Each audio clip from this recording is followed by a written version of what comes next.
할렐루야. 오늘 첫날 또 주님 앞에 이렇게 영광 돌리는데 예배할 때 옆에 있는 분들 한번 목례로 한번 인사하겠습니다. 주님의 은혜가 충만한 한 주간 되시기 바랍니다. 인사하겠습니다. 할렐루야. 오늘 이 본문의 말씀을 가지고 끝까지 예수님을 따른 무명의 여인들이란 제목으로 함께 은혜를 좀 나누고자 합니다. 금년 우리 고난주간 특별 새벽기도회 주간에는 직접적인 예수 그리스도의 고난, 예수 그리스도의 고난에 대해서는 사실 우리가 매년 말씀을 듣기 때문에 너무나 잘 아는 말씀이어서 예수 그리스도의 고난과 관련해서 끝까지 예수님을 따르면서 고난의 현장에 함께했던 무명의 제자들의 삶을 우리가 조명해 보면서 함께 은혜를 나누고자 합니다. 사복음서의 순환 이야기는 사랑하는 제자들의 배반과 도주, 그리고 그것에 이은 예수님의 체포, 예수님이 신문당하시고 또 고문당하시고 십자가의 처형을 받고 그리고 주님을 장사 지내는, 주님의 죽음과 장사를 지내는 이 내용들이 아주 비교적 길게 상세하게 다루고 있습니다. 그런데 이 고난과 죽음의 시간은 예수님의 공생의 사역에서 가장 힘들고 암울한 시기였습니다. 그렇죠? 예수님이 3년 동안 공생의 사역을 하셨는데 그 마지막 절정, 결국은 예수님께서 고난받으시고 십자가에 죽으시는 마지막 절정, 그 절정을 다루고 있는 시기이기 때문에 굉장히 힘들고 암울한 시기입니다. 곧 이어서 부활의 영광과 승리로 완성되는 이 주님의 구원 사역에서 가장 절정을 이루면서 진한 감동을 주는 순간이 바로 주님의 고난과 죽음의 시간입니다.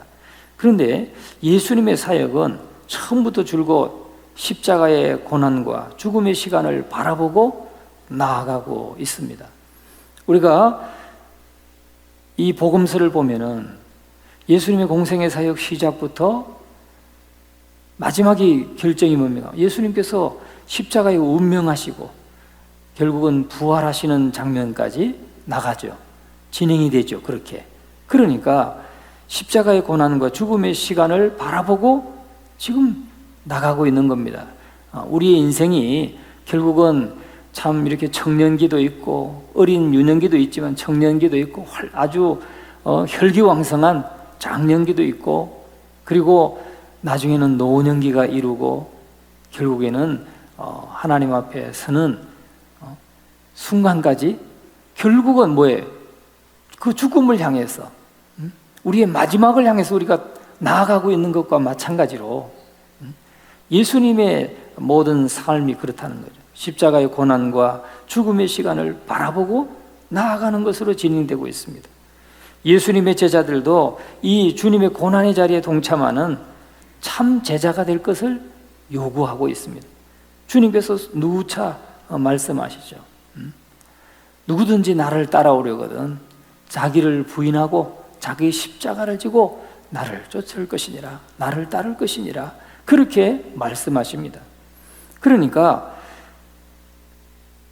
예수님의 생애에도 고난과 죽음의 시간을 바라보고 나아가면서 제자들에게는 나를 따라와라, 나를 따라오려거든 자기를 부인해야 된다, 그리고 자기 십자가를 지고 나를 쫓으라, 그렇게 요구하고 계시는 것입니다. 순환 이야기는 한편으로는 예수님께서 어떻게 고난과 십자가의 죽음을 견디고 승리하셨는지를 증거하지만 다른 한편으로는 제자들이 어떤 모습으로 주님의 고난에 참여했는가, 그것을 우리에게 보여주고 있습니다. 그러나 충격적인 사실은 예수님의 제자들이 고난의 시간이 찾아왔을 때 그 중요성을 깨닫지 못하고 미처 깨닫지 못하고 그 자리를 도망치듯 다 떠나버렸어요. 다 떠나버렸어요. 도망쳤다는 거죠. 주님은 나를 따라오는 제자들은 자기를 부인하고 자기 십자가를 지고 나를 내 뒤를 따르라. 그렇게 말씀하시고 그렇게 요구하셨는데 정작 주님이 십자가를 지는 그 고난의 순간에는 제자들은 다 도망갔다는 사실이에요. 그 결과로 제자들의 빈자리를 지키고 끝까지 예수님의 뒤를 따른 사람들은 순환 이야기의 카메오로 등장하는 여인들과 무명의 이름 없는 제자들이었습니다. 여러분 카메오 아시죠? 우리가 드라마나 영화에 보면은 단역으로 출연하는 사람들, 이 직업적인 배우가 아니라 직업적인 연기자가 아니라 그저 행인 1, 행인 2 그런 사람들이 있어요. 강남에 있는 교회를 섬기다 보니까 가끔 이렇게 식사를 이제 점심 때 식사를 나갈 때가 있잖아요. 식사하고 들어오는데 갑자기 이렇게 보면은 이 촬영하는 순간이 있어요. 어떤 때는 거기에 우리는 무심결에 그냥 지나가다가 참여할 때가 있어요. 보면 컷 그래요.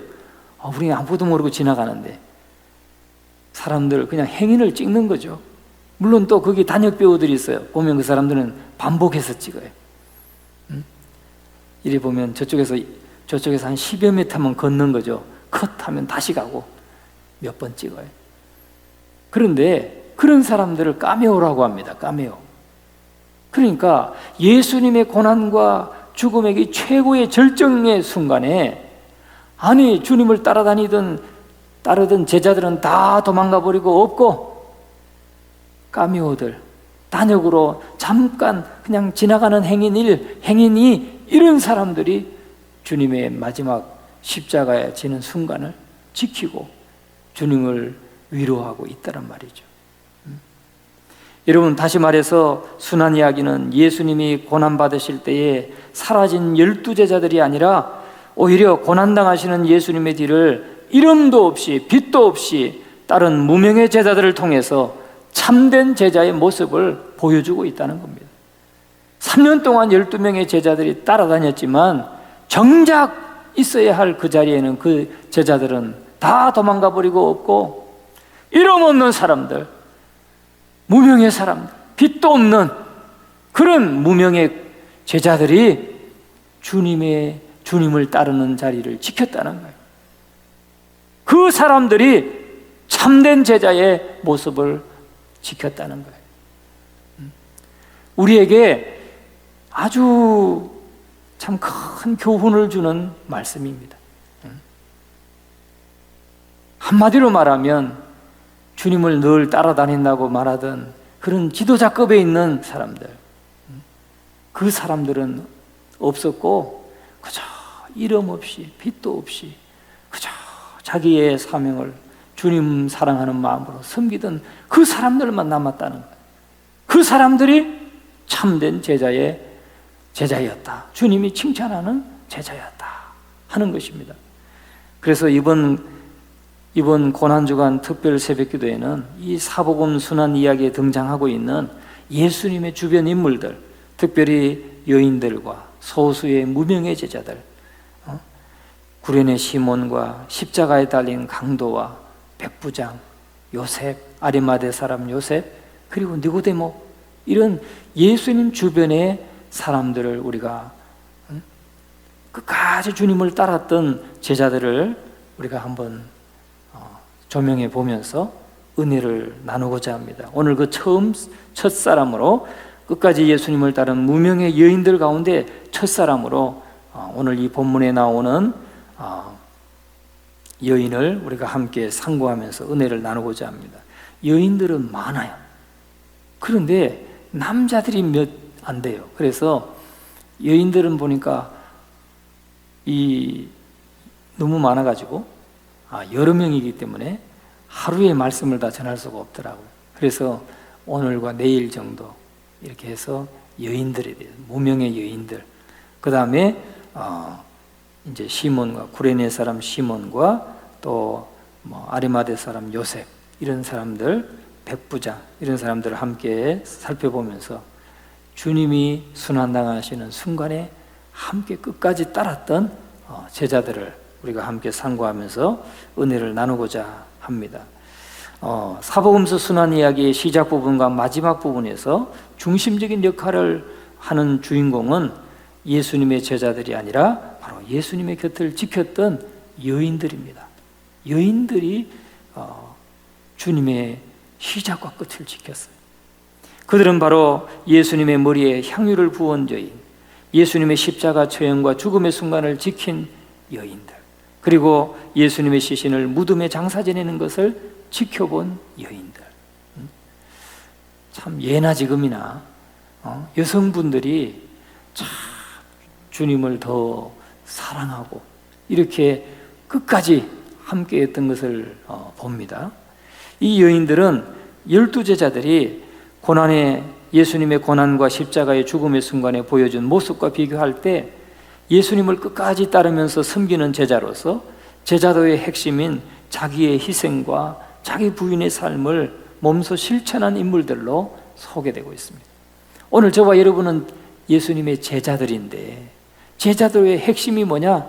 자기 희생이에요. 희생을 해야 되죠. 따르려면, 주님을 따르려면 희생이 없이는 되지 않습니다. 또 자기 부인을 해야 돼요. 자기를 부인하고 자기의 십자가를 지고 주님을 따라야 되니까. 이게 제자도의 핵심입니다. 그 첫 번째 사람으로 예수님의 머리에 향유를 부은 무명의 여인을 볼 수가 있습니다. 순환 이야기는 바로 예수님의 죽음을 예견하고 이를 준비한 한 이름 없는 여인의 감동적인 이야기로 시작하고 있습니다. 그런데 마태와 마가는 이 여인의 이름을 밝히지 않습니다. 지금 마태복음 26장 6절에서 13절의 내용에 보면 이 여인이 누군지는 말하지 않죠. 이 순전한 나드 한 옥합을 깨뜨린 이 여인의 이름을 말하지 않습니다. 그런데 요한은 그를 누구라고 합니까? 나사로의 누이 동생 마리아라고 말하고 있습니다. 마리아는 예수님이 고향 베다니에 오셨을 때에 이미 죽어서 무덤 속에 장사 지낸 그 오라버니 나사로를 살려준 주님의 은혜에 감사하는 마음으로 주님께 가장 소중한 것을 아낌없이 바치는 이런 사랑과 헌신의 행위를 보였던 것입니다. 어떤 분들은 막달라 마리아가 아니겠는가 이렇게 착각하는 분도 계시지만 요한은 분명하게 말합니다. 나사로의 누이 마리아다 그렇게 말하고 있습니다.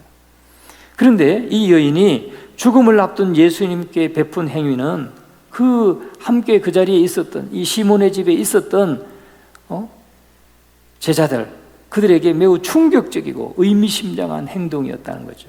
이 여인은 예수님이 베다니에 있는 문둥이 시몬의 집에서 식사할 때에 매우 값진 향유인 순전한 나드 한 옥합을 가지고 와서 깨뜨려서 예수님의 머리에 붓고 부었기 때문에. 그런데 요한복음엔 또 뭐라고 말하냐면 마리아가 예수님의 발에 붓고 자신의 머리털로 주님의 발을 씻었다고 말하고 있습니다. 당시에 사회문화적인 이 관습에 비춰볼 때 이 귀한 손님에게 대한 사랑과 존경의 표현으로 향유를 부은 한 옥합의 이 여인의 행동은 사회적으로 크게 문제될 만한 소지는 아니었습니다. 그런데 이 여인의 행위가 이렇게 옆에 있는 제자들에게 비판의 대상이 된 것은 뭐냐면 향유의 가치가 300데나리온이나 되었다는 거죠. 300데나리온에 되는 아주 고액이었다는 사실입니다. 오병이어의 기적 사건에 있을 때 빌립이 뭐라고 했습니까? 주님, 이 사람들을 다 먹이려고 하면 200데나리온 가지고 좀 모자랄 것 같습니다. 그렇게 빌립이 주장을 하죠. 그때 먹었던 숫자가 몇 명입니까? 어른 남자의 숫자만, 성인 남자의 숫자만 5,000명이나 되었다 그랬어요. 그러면 아이들과 어린이까지 합하면 훨씬 더 많은 숫자죠. 그러니까 300데나리온이면 몇 명 정도가 충분히 먹을 수 있는 인원입니까? 한 7,500명, 적어도 7,500명의 인원이 먹일 수 있는 그런 가치의 돈이었다는 사실.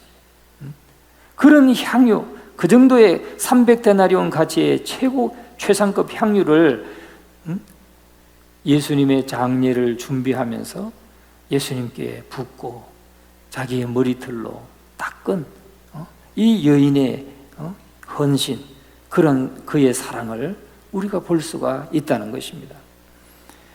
따라서 사람들은 값비싼 향유의 금전적인 가치만 생각했기 때문에 이 여인이 하찮은 일에 큰 돈을 낭비했다고 책망했던 것입니다.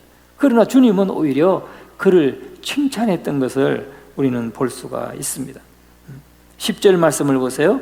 10절, 예수께서 아시고 그들에게 이르시되 너희가 어찌하여 이 여자를 괴롭게 하느냐? 그가 내게 좋은 일을 하였느니라. 주님은 칭찬하고 있습니다.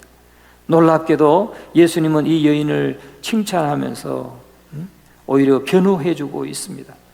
그리고는 어떻게 말씀합니까? 13절 말씀을 보세요. 같이 한번 읽어봅니다. 내가 진실로 너희에게 이르노니 온 천하에 어디서든지 이 복음이 전파되는 곳에서는 이 여자가 행한 일도 말하여 그를 기억하리라 하시니라.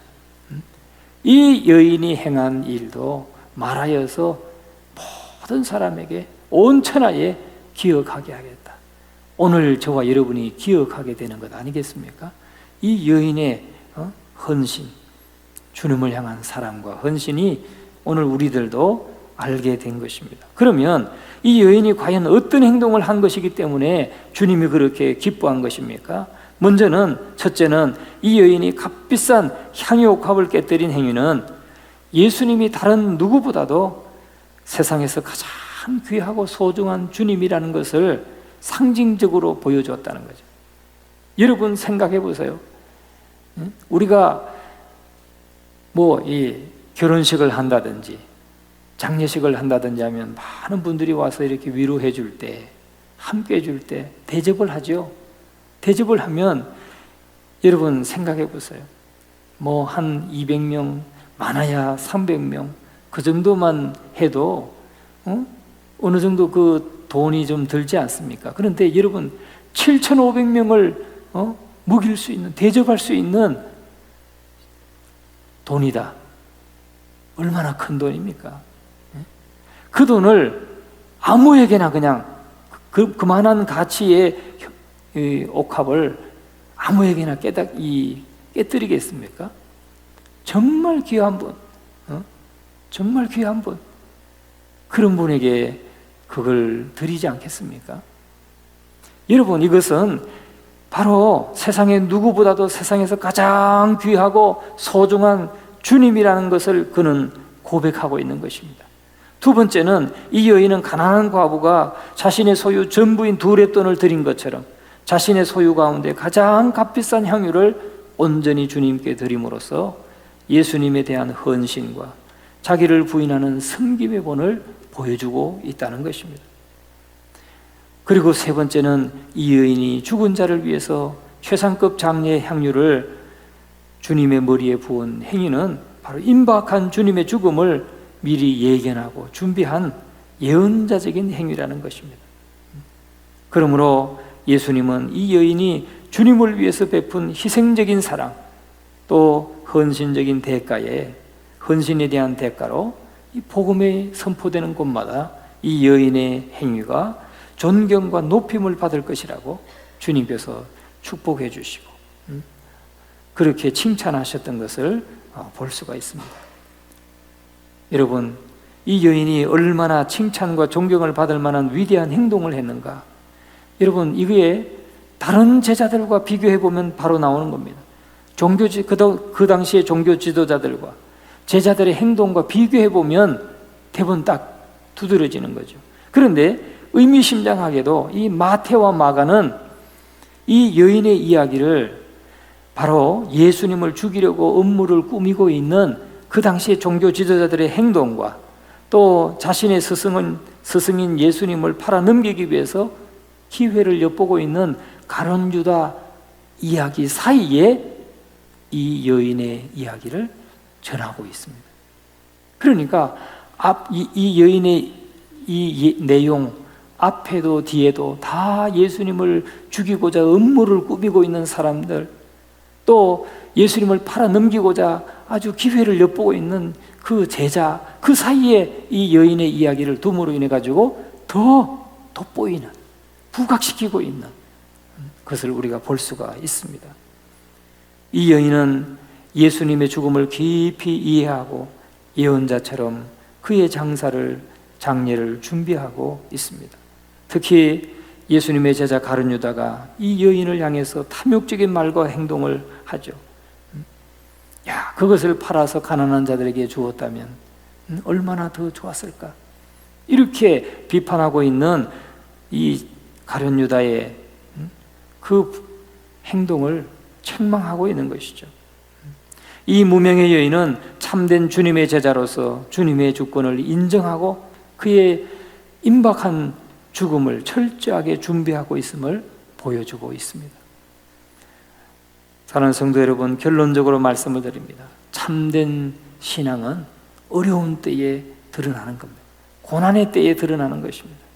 마찬가지로 참된 제자는 어려울 때 드러나는 법이고, 예수님의 참된 제자는 예수님이 잡히시고 고난받으실 때 도망갔던 예수님의 12제자가 아니고 오히려 이 고난의 자리에 끝까지 묵묵히 함께하면서 예수님의 그 십자가를 기념하고 주님의 장례를 준비했던 이 무명의 제자들이었다는 것입니다. 오늘 저와 여러분도 이 무명의 여인처럼 참된 주님의 제자로서 주님의 주권을 인정하고 주님의 일이 나면 앞을 내다보고 철저하게 준비할 수 있는 참된 제자로서 인정될 수 있는 그런 제자가 될 수 있기를 주의 이름으로 축원합니다. 우리 다 같이 기도하겠습니다. 이 시간 기도할 때에 우리 십자가의 복음에 붙잡힌 삶을 살게 해 주시옵소서. 주님의 고난의 때에 정말 끝까지 고난과 역경을 뒤로 하고 주님을 끝까지 따를 수 있는, 또 주님께 칭찬받을 수 있는 우리가 제자가 될 수 있도록 우리 다 같이 한번 기도하고 자유롭게 기도하고 돌아가십니다.